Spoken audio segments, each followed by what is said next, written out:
And that is, a lot of people on TV didn't expect a war like this to happen in, let's say, certain neighborhoods.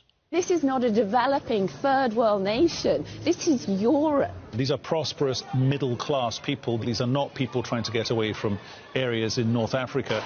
They look like any European family that you would live next door to. What could be a difference here from other conflicts, that could seem very far away, in Africa or Middle East or whatever. I mean, these are Europeans that we're seeing being killed. This isn't a place, with all due respect, like Iraq or Afghanistan. This is a relatively civilized, relatively European, I have to choose those words carefully too, city where you wouldn't expect that or hope that it's going to happen. Wow. That was you choosing your words carefully? That was the careful version?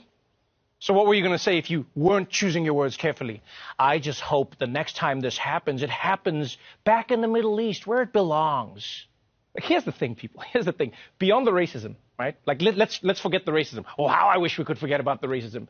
You do realize that until very recently, fighting crazy wars was Europe's thing. That was Europe's entire thing. That's all of European history.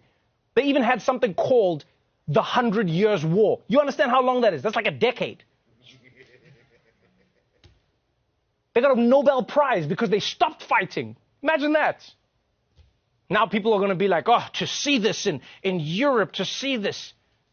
Like, I'll tell you now, I don't know about you, but I was shocked to see how many reporters around the world, by the way, seem to think that it's more of a tragedy when white people have to flee their countries.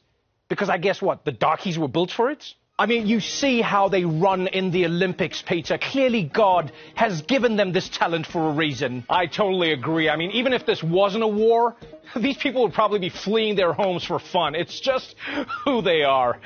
Back to you guys in the studio.